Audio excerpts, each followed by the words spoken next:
നമ്മളെ നാടിനെ കുറിച്ച് എന്താ പറയല്ലേ സാബ്ര? നാടൊക്കെ അടിപൊളിയാടാ, ഈ പച്ചപ്പ് ഈ ഇപ്പൊ വർക്കിനടുത്തൊക്കെ ഉണ്ടോ? നമുക്ക് എന്താ തണുപ്പും കാര്യങ്ങളൊക്കെ സുഖമാണ്, പക്ഷെ വന്യമൃഗങ്ങൾ ഭയങ്കര ശല്യല്ലേ? രാത്രി ആയാലും അല്ലേ, ഒരു 6-7 മണി ആയി കഴിഞ്ഞാല് കാര്യം പറയാം, ഒരു വൈക്കോ അല്ല ആനാത്.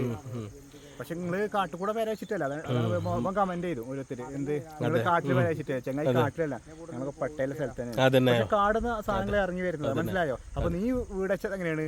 നീ ആകാശത്താണ് വീട് വെച്ചിരുന്നത്, നീ മരം ഒന്നും മുറിച്ചിട്ടില്ലേ? അല്ല ചില ആൾക്കാർ ഞാൻ കണ്ടല്ല, ഞാൻ പൊതുവെ പറയല്ലോ, അവസരം കിട്ടി. എടാ നീ കാട്ടില്ല, അപ്പൊ ഞാൻ ഇവിടെ പറയാൻ തരാം, നീ ഇങ്ങോട്ട് വാ, അപ്പൊ നിങ്ങൾക്ക് കാണിച്ചത് നിങ്ങൾ കാട്ടില്ല. അപ്പൊ അപ്പുറത്താ കിടക്കുന്നത്, കാടിന് 2000-3000 ഏക്കർ കാട് അപ്പുറത്ത് വേറെ ഉണ്ട്. പിന്നെ നീ വീട് വെച്ചാല ഈ കമന്റ് ചെയ്തു ഫ്ലാറ്റിൽ കാണുന്നിട്ട്, നീ അവിടെ ഉണ്ടാക്കണമെങ്കിൽ നീ അവിടെ എന്തായാലും ഒന്ന് മരങ്ങൾ വെട്ടി അവിടെ ഒന്ന് വൃത്തിയാക്കിയിട്ട് നീ വീടാക്കാം, മനസ്സിലായോ? എല്ലാരും ഫ്ലാറ്റിൽ പോകാൻ പറ്റുമോ?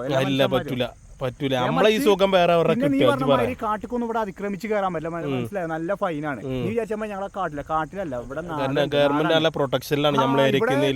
ഒന്നും വേണ്ട, ഒരു ഇവിടെ പിന്നെ കാട്ടുകൾ കയറിയുണ്ടല്ലോ, ഫുൾ ക്യാമറയും കാര്യമാണ്, നല്ല ഫൈനാണ് കിട്ടും. അതെ, പിന്നെ റിസർവ് ഏരിയകളാണ്, മുതുമല ടൈഗറുമായി റിസർവ് ചെയ്തിരിക്കണം. ചില കാടുകളൊക്കെ നമ്മൾ കയറാൻ പറ്റില്ല, കയറി കഴിഞ്ഞാൽ ഫൈനാണ്. അവിടെ ക്യാമറ കാര്യങ്ങളുണ്ട്, അവർ അറിയും നമ്മൾ പോയി കഴിഞ്ഞാൽ. പിന്നെ ഞമ്മക്ക് പറഞ്ഞാൽ മസിനെ കൂടി ആ ഭാഗത്തേക്കൂടെ ഒന്നും പോകേണ്ട ആവശ്യമില്ല. നമ്മളെ വീട്ടിന്റെ അമ്മരത്ത് കഴിഞ്ഞാൽ തന്നെ ആനനെയും കാണാം, കാട്ടിപ്പോത്തിനെയും കാണാം, അല്ലേ സാബ്ര? എല്ലാ മൃഗത്തിനും കാണാം. അങ്ങനെ നമ്മളെ അമ്മരത്ത് കൂടെ എന്തെല്ലാം ചക്കയും മാങ്ങയ്ക്കും തിന്നു പോയിക്കണം ആന.